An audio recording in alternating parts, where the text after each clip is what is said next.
Ok, on attaque donc ensemble maintenant le chapitre 5, l'épreuve du feu, où on va voir ensemble la chronologie du lancement. Qu'est-ce qui se passe pendant le lancement? Comment on orchestre la communication avec les abonnés, les lecteurs, les prospects, donc, et ensuite comment est-ce qu'on les implique dans la création du produit pour qu'ils soient intéressés au moment du jour J pour acheter le produit en question. Donc, parlons tout de suite de l'ordre des choses. Premièrement, nous avons réalisé le sondage. L'objectif du sondage, c'est de rendre service. Comme je vous disais tout à l'heure, tout le lancement doit être perçu comme une envie de rendre service, d'apporter davantage à nos lecteurs. Donc vous allez voir que dans les premiers messages qui ont été envoyés aux participants, le blog par exemple, le message qui a été posté sur le blog, c'est voilà, les réponses que vous m'avez envoyées m'ont amené à concevoir un nouveau projet pour mieux vous aider. J'ai besoin de vous, parce que j'ai créé le nouveau sondage, et voilà, on indique clairement que l'objectif ici, c'est de donner un coup de main, et dans votre lancement, j'insiste là-dessus, vous devez être un chic type, vous devez être un mec sympa. Vous jouez pas le rôle d'un chic type, vous faites pas semblant d'être sympa, si possible, vous faites l'effort de vraiment être sympa, c'est-à-dire de toujours vous poser la question, comment est-ce que je peux apporter davantage à ces abonnés, à ces lecteurs, à ces prospects, pour que ça les intéresse de continuer et de passer à la suite avec moi. Donc, on a fait le sondage, et ce sondage nous a donné déjà une idée claire de ce que recherchaient les abonnés. Problème, à l'heure actuelle, au moment du lancement, pour agir et réussir, ça sera peut-être votre cas. Donc, je vous explique comment faire. Il vaut mieux le faire beaucoup plus tôt, avant le lancement. Mais si c'est votre cas au moment du lancement, il est possible de convertir votre ressource trafic, c'est-à-dire les nouveaux visiteurs, en audience. Donc, pour faire les choses dans l'ordre, ici, on n'a pas encore créé de produit, on n'a pas encore parlé aux clients potentiels du produit. On leur dit juste qu'on a un nouveau projet. Donc ici, ils donnent un coup de main et mettent la main à la pâte pour un nouveau projet. Donc on ne parle pas de prix, évidemment, puisqu'on n'est même pas au stade de parler de produit. Donc on va maintenant essayer d'obtenir une audience, c'est-à-dire faire en sorte d'obtenir leur adresse mail, en l'occurrence, pour pouvoir les recontacter. Et à l'heure du début du lancement sur le site d'Olivier, il n'y avait pas d'adresse mail, il n'y avait pas de formulaire pour récupérer des mails, il y avait uniquement l'inscription pour recevoir le flux RSS, c'est-à-dire recevoir les articles du blog dans ce qu'on appelle un lecteur RSS.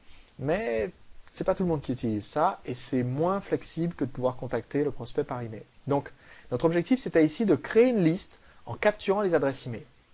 Ensuite, une fois qu'on a les adresses email, on peut leur donner de la valeur qui soit liée à leur demande. Donc, en l'occurrence, je sais maintenant, grâce à mon sondage, que mes prospects veulent des conseils pour créer leur entreprise. Donc, je peux créer quelque chose de valeur, un article, un podcast, une vidéo, un échantillon de mon produit. Donc, même si c'est un produit physique, je peux aussi créer un échantillon, une démo en vidéo. Ou si c'est un service, faire une vidéo qui explique comment je rends le service. Et je peux donc enregistrer, comme a fait Olivier, en l'occurrence un podcast sur la thématique de cette demande. L'avantage du podcast, c'est que c'est juste un fichier MP3, vous pouvez l'enregistrer facilement sur votre ordinateur.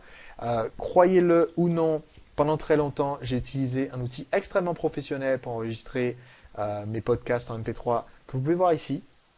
Ça s'appelle le magnétophone de Windows et ça marche extrêmement bien. Donc, vous enregistrez le podcast pour répondre à la demande de vos lecteurs. La structure du podcast est très simple. Vous allez dedans donner les 4 étapes pour atteindre tel objectif, les 5 secrets de tel objectif, et vous faites un podcast assez court. Donc, démarrez l'enregistrement, vous commencez toujours par saluer, vous présenter, vous donner les conseils, et vous allez aussi faire, c'est très important et vous allez le voir dans tous les mails, vous allez faire allusion au produit. Donc, comprenez bien ceci. Nous avons, donc je vais faire remonter ça juste avant. Voilà. Nous avons ici un objectif qui est plus tard de lancer un produit. On a même déjà à l'heure actuelle l'idée du nom. Peut-être qu'à ce stade, vous n'avez pas encore l'idée du nom, donc vous dites juste mon nouveau projet. D'accord ? Mais votre objectif, c'est de faire en sorte que tout le lancement soit une histoire en continu. Les gens suivent les épisodes. Et comme vous voulez que les gens suivent les épisodes et les suivent dans l'ordre, il faut leur expliquer clairement qu'il y a une continuité. Ça veut dire qu'à chaque épisode, donc c'est très important, à chaque épisode, on récapitule les épisodes précédents Donc chaque épisode, c'est chaque communication avec nos lecteurs, prospects. On récapitule les épisodes précédents et on annonce les épisodes suivants.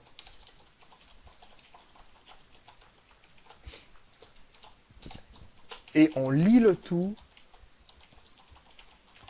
au grand mystère de la saison en cours. Donc, je ne rentre pas dans le détail, mais c'est un principe de la narration que j'explique dans mes formations et qui est très important dans notre marketing. C'est quelque chose que je développe dans Séduire les clients, qui est que notre communication avec nos prospects n'est pas un ensemble d'épisodes décousus comme MacGyver, par exemple, ou l'agence Touriste.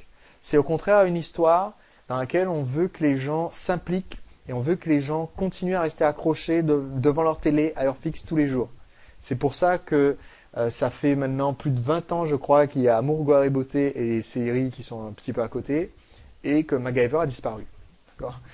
Parce que les gens veulent toujours savoir, est-ce que Ridge, après son 8e divorce avec Brooke, va finir par se remarier avec elle ou pas, dans le prochain épisode. On va faire la même chose ici. Donc, je vous parle de votre podcast. Si vous faites un podcast, vous allez rappeler aux gens qu'ils ont répondu à un sondage avant, puisque c'est ça l'épisode d'avant. Donc, leur dire, écoutez, comme vous avez répondu au sondage, j'ai eu vos réponses et j'ai mieux compris, j'ai fait ce podcast.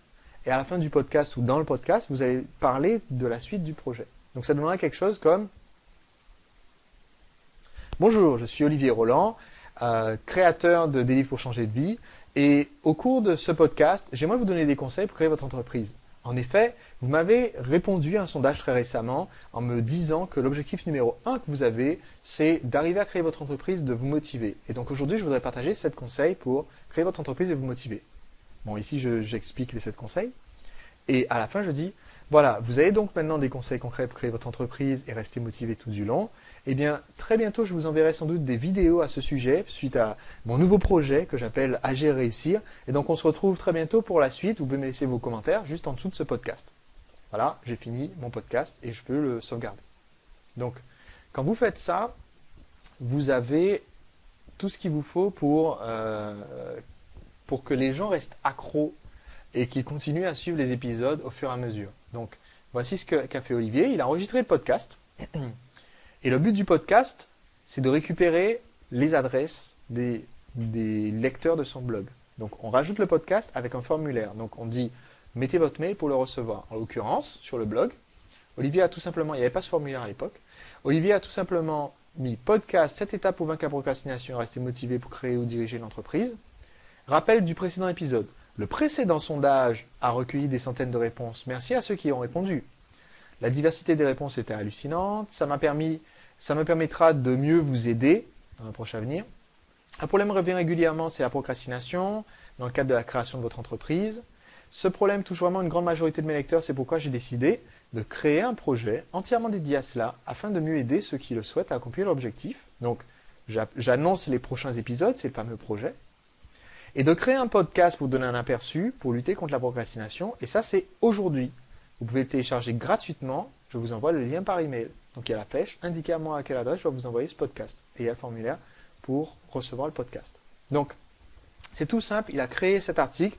Et si vous savez que vous allez lancer plus tard, que ce n'est pas tout de suite votre lancement, vous pouvez le faire de façon régulière. Postez un article qui dit, voilà, j'ai fait un nouveau podcast.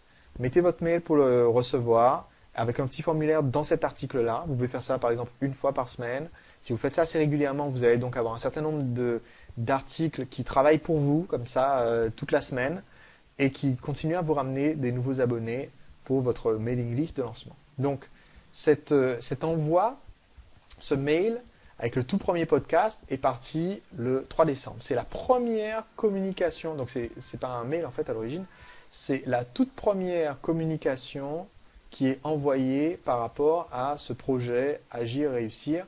C'est la toute première fois que les gens ont la possibilité d'en savoir un petit peu plus. Donc, en même temps, Olivier a envoyé aussi par email aux personnes qui étaient, déjà inscrites, puisqu'il y avait un petit nombre de gens qui étaient inscrits aux nouveaux articles par mail, dans un tout petit formulaire d'inscription qu'il y avait, et donc il a repris la même chose. Je vous remercie pour le sondage, donc le précédent épisode, je crée le projet, et il a mis le lien pour aller télécharger le podcast. Donc exactement le même procédé pour les inscrits qui étaient déjà dans la mailing list. C'est ce que je vous recommande de faire. C'est quand vous démarrez le pré-lancement comme ça pour votre produit, que vous offrez un podcast ou une vidéo aux abonnés. Mettez aussi sur le blog avec le formulaire d'inscription pour que les non-abonnés s'abonnent sur votre newsletter. Donc maintenant, il est temps de partager l'enthousiasme de la création du produit. Maintenant qu'on a des inscrits. En l'occurrence, la mailing list a atteint 300 inscrits assez rapidement, et je dirais même presque 500 inscrits assez rapidement, puisque au moment de la fermeture du lancement d'Agir Réussir, il y avait 450 personnes qui recevaient les mails, sachant qu'au tout début, sur le tout premier message du podcast, il n'y avait que 98 abonnés. Donc maintenant, il est temps de partager l'enthousiasme de la création du produit. Pour vous, créer le produit et le lancer, c'est une aventure. C'est nouveau. Vous allez, croyez-moi, vous allez avoir des moments d'espoir, des moments de rire, des moments de pleurs. C'est comme un grand film à suspense de lancer un produit. Donc, il faut créer du tapage autour du projet. C'est une citation d'un cours de Daphné de Rocha, Communiquer pour vendre. Il faut faire le plus de bruit possible autour de votre projet. Plus vous faites de bruit, plus vous allez amener de personnes qui vont venir de l'extérieur, voir ce qui se passe. Plus ceux qui sont à l'intérieur vont s'impliquer en disant « Tiens, ça a l'air d'être énorme, il faut que je m'intéresse un peu à ce qui se passe. » Et plus votre produit va être intéressant, parce que vous allez mieux l'affiner, il y aura plus de gens qui vous auront aidé à l'affiner, et il y aura plus de gens qui vont l'acheter, ce qui est aussi un point positif. Donc l'objectif, c'est d'impliquer les lecteurs dans la création de notre produit. Vous allez voir comment Olivier a impliqué les lecteurs. Donc, première étape, c'était ce fameux podcast pour récupérer leur adresse mail.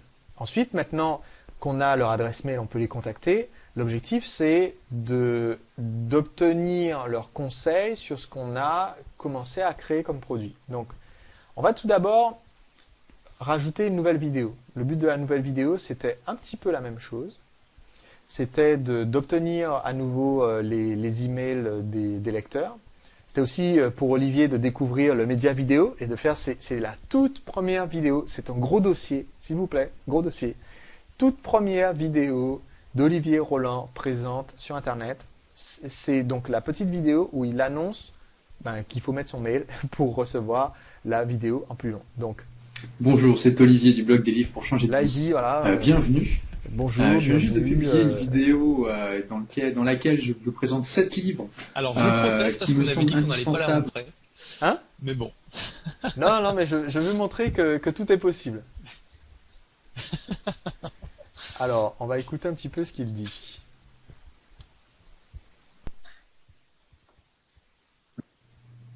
Bonjour, c'est Olivier du blog des livres pour changer de vie. Bienvenue. Je viens juste de publier une vidéo dans laquelle je vous présente 7 livres qui me semblent indispensables pour les créateurs d'entreprises. Alors non pas qu'il faille absolument lire ces livres-là pour créer une entreprise, mais je pense que ce sont des livres qui peuvent vraiment vous apporter beaucoup de choses à la fois dans votre processus de création une fois que votre entreprise sera créée. Et c'est définitivement des livres que j'aurais aimé avoir lus avant de créer mon entreprise. Je pense que si j'avais lu ces livres-là, ça m'aurait vraiment permis de démarrer mon entreprise beaucoup plus rapidement sur les chapeaux de roue et de faire en sorte qu'elle devienne rentable et autonome beaucoup plus vite. Donc voilà, si vous voulez voir cette vidéo, je vous l'envoie gratuitement. Mettez-moi juste votre mail juste en dessous. Merci.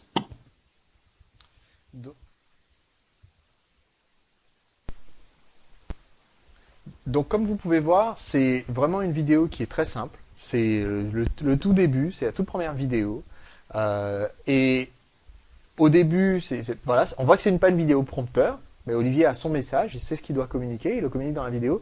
Chose importante, vous voyez, on rend toujours service, et bien même dans le formulaire, on dit, voilà, dites-moi à quelle adresse je dois vous envoyer la vidéo. C'est-à-dire, c'est pas, donnez-moi votre mail en échange, vous avez la vidéo, c'est, je suis sympa, je vous l'envoie, dites-moi où. Donc, quand on s'inscrit et qu'on reçoit la vidéo, on avance un petit peu dans le processus de s'intéresser au produit Agir Réussir. Je vais vous montrer pourquoi. Alors, je vais m'inscrire. Alors, je pense que ce formulaire doit toujours m'amener vers la même page. On va voir. Parce que ça fait quand même un moment. Hop là. Je suis pas sûr que ça fonctionne encore. Hein. Et ça fonctionne encore. Alors, donc, on est sur le site avec la vidéo. Chose intéressante, c'est que, premièrement, le premier podcast, qui était juste un article sur le blog, a permis en 3 jours de récupérer 143 nouveaux abonnés par mail. Donc plus que doubler le nombre d'abonnés, puisqu'il y avait 98 avant de commencer qui demandaient juste à recevoir les nouvelles newsletters du blog, on va dire. Donc 143 de plus sur les 3 premiers jours, 100 de plus avec l'annonce de la vidéo. Et donc dans la vidéo, voilà, c'est juste filmé au même endroit. Bonjour, c'est Olivier. Donc Olivier parle des différents livres. Je crois que tu les montres aussi, ceux que tu as sous la main. Donc Olivier montre les différents livres, il en Exactement, parle. je les montre au fur et à mesure. Et il mentionne aussi dans la vidéo ainsi que sous la vidéo, je reviendrai en détail sur ces livres et notamment la semaine de 4 heures et The E-Myth dans le programme Agir et réussir. Donc on commence à dire aux gens, voilà, il y a quelque chose qui arrive qui est Agir et réussir. Ça a suscité pas mal de commentaires, très très vite. Les commentaires ont commencé à se déchaîner et ça nous a donné, d'ailleurs je reconnais certaines des petites miniatures, celle de Mathieu par exemple qui est devenu membre d'Agir et réussir, c'est un des premiers membres je crois. Et donc Gilles aussi je crois que c'était un membre d'Agir et réussir. Donc très très vite les internautes ont commencé à réagir et comme on le disait tout à l'heure, le lancement nous positionne en tant que héros du client puisque là les gens remercient Olivier, merci de tes conseils, merci de ce partage, merci de cette générosité, merci tout simplement à toi, merci, bravo d'oser. C'est que des merci. Voilà, je ne serai pas très original, mais merci. Donc, pour le moment, on est en train d'impliquer les gens dans ce projet. On leur a dit, voilà, je vous ai écouté, c'est ça le message d'Olivier, là, c'est je vous ai écouté, je vous donne donc des conseils pour pouvoir vous avancer tout de suite. Et donc, cette nouvelle liste d'abonnés sent que l'objectif d'Olivier ici, c'est de les aider davantage. Maintenant, ce que nous voulons quand même, c'est les impliquer dans la création du produit aussi. Il ne faut pas non plus tomber dans le piège de faire du contenu gratuit et pendant le lancement, faire juste plus de contenu gratuit et se dire, maintenant, c'est payant. Ça ne marche pas trop. Donc là, ce qu'on veut, c'est les impliquer dans le produit. Dire, voilà, vous participez à la création. Ça crée de la réciprocité. Parce qu'ils sentent qu'on leur a donné un petit peu la main et ça fait plaisir. Donc ils veulent rendre quelque chose. Ça crée de la bienveillance. Ça crée de la preuve sociale parce que d'un seul coup, le nombre de commentaires explose.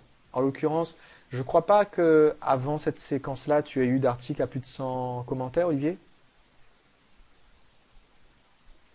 Alors attention parce que cette vidéo est toujours dans ma séquence. D'ailleurs, il faudra peut-être que je Ah, pense à donc la mettre d'accord, à il y a jour. des nouveaux Et commentaires en plus. oui, il y a eu des commentaires depuis déjà 2 ans. Donc, Ok, il y a peut-être des je nouvelles sais plus combien personnes de qui ont commentaires laissé on après le avait. lancement. Mais je crois que de Ouais. mémoire, notre objectif, c'était d'avoir 60 commentaires sur ça et 60 commentaires sur le programme de la formation, ou quelque chose comme ça. Je crois, oui, c'est ça. Et on devait être dans ces eaux-là. Donc, plusieurs dizaines de commentaires sur l'article. Donc, ça les implique. Ça crée de la preuve sociale parce que les gens voient qu'il y a d'autres personnes qui sont dans leur cas, qui disent, bah, tiens, moi aussi, je trouve que c'est génial. Et ça met en œuvre ce qu'on appelle l'engagement et la cohérence. C'est un des principes de persuasion que développe Robert Cialdini dans son livre Influence et persuasion, qu'en France, bizarrement, on a renommé en... tu l'as en français, Olivier, tu connais le titre? En France, je crois qu'on a renommé influence et persuasion en Influence et manipulation. influence et Ouais. manipulation. Parce que bon, Et le titre original en français, en anglais, pardon, c'est Influence, la psychologie de la persuasion. voilà. Et j'en parle notamment dans le cours sur les leviers émotionnels dans la formation. Ok. Et donc, on veut que les gens soient justement engagés. C'est-à-dire qu'ils aient dit, oui, ce produit, ça m'intéresse. Parce que plus tard, quand on va leur proposer, s'ils ont déjà dit au moins une fois, oui, ça m'intéresse, ils ont beaucoup plus de chances de faire le pas et d'acheter. Donc, voici ce qu'il y a eu comme communication suivante. Là, c'est 3 jours plus tard. Nouvel email d'Olivier. Bonjour, ou plutôt bonsoir, vu que j'envoie cet email à une heure inaccoutumée. Si je suis revenu me connecter sur le net à 22h30 pour envoyer cet email, c'est parce que j'ai de bonnes nouvelles. À l'issue du sondage, j'ai reçu beaucoup de questions et de suggestions de la part de lecteurs concernant la création d'entreprise et la motivation pour accomplir ce projet. Et si tu as participé, alors je vais zoomer un petit peu. Si tu as participé à ce sondage, j'en profite pour te remercier à nouveau. Donc, qu'est-ce qu'on fait? Au début du message, on recommence à nouveau à rappeler l'épisode précédent. Donc voilà, j'ai donc commencé à agir. Depuis 2 semaines, je travaille d'arrache-pied pour concevoir ce projet. Je ne dis pas ce produit. N'utilisez jamais les mots produit, contenu, ce genre de termes qui sont des termes de marketing, de marketo-marketeur, qui n'intéressent pas vos lecteurs. Ce qu'ils veulent, c'est participer au projet. Ils ne veulent pas acheter un produit. Donc, ce projet Agir Réussir, un community média qui aide les créateurs, futurs créateurs comme toi, à développer leur projet et avoir un maximum de succès. Et maintenant, on va leur dire, le projet prend forme. J'ai obtenu les conseils de plusieurs experts et leur participation dans le programme. La bonne nouvelle, ce jeudi, je pourrais sûrement te faire parvenir un plan de ce programme auquel tu pourras participer. Démarrage prévu pour le 17 décembre. Je ne peux pas trop en dire pour le moment, mais ça promet d'être ambitieux et motivant. La suite de l'aventure, c'est jeudi après-midi. Autrement dit, je leur annonce le prochain épisode. Et donc, je leur dis de guetter un email qui s'intitule « Des conseils exigeants pour les entrepreneurs qui bougent ». Pourquoi est-ce qu'on fait ça? Parce qu'il faut entretenir la communication avec la liste. Il y a des gens qui n'ont pas nécessairement écouté encore le podcast ou vu la vidéo, donc on va leur rappeler. Il y a aussi tout simplement le facteur oubli. On ne veut pas que les gens nous oublient, on est en train de faire un lancement. Donc ça, je vous recommande vivement. Si vous êtes en train de commencer un lancement et qu'il y a un creux parce que vous devez bosser sur la création du contenu du produit ou du plan du produit, vous devez vous assurer que vous avez tel ou tel partenariat pour que ce soit faisable.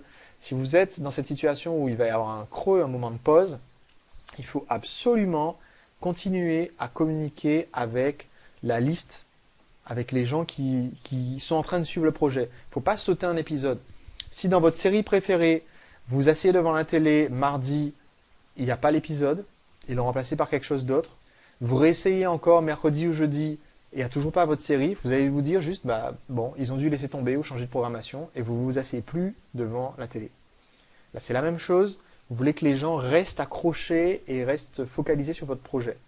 Donc ici, si vous dépassez 3 jours sans reparler à vos prospects du projet, au moment où vous avez démarré le lancement, ça commence à refroidir. Et je vous conseille de faire un petit mail, même un mail comme celui-là, vous voyez, il se passe rien de nouveau quand même au moment de ce mail. Hein. C'est un mail envoyé, alors ça c'est parce qu'Olivier me l'a fait suivre, hein, que c'est marqué 10 heures, mais un mail envoyé à 22h30 pour dire juste, écoutez, je bosse comme un malade, je bosse sur ce projet, et ce jeudi, je pourrais sûrement vous faire parvenir un plan.